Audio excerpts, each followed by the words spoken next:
volgens mij had Tilburg in de eerste periode niet zo heel erg veel te vertellen.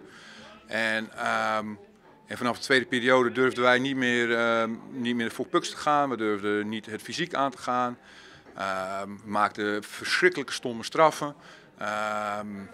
Volgens mij krijgen we bij 1-1 en 2-0. En we raken niet eens het doel. Volgens mij is hun 2-1 een puck van achter het doel. Ja, nou, dat somt wel een beetje op van... het somt wel een beetje op hoe miserabel wij hebben geacteerd.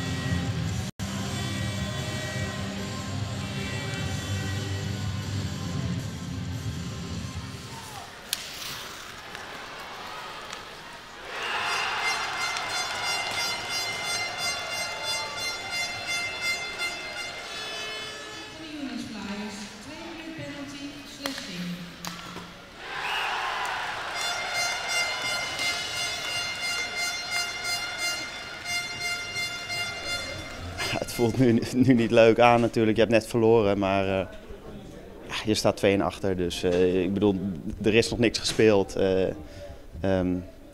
Vergeten. Morgen weer trainen en weer focus op zondag. Ik bedoel, we moeten weer verder.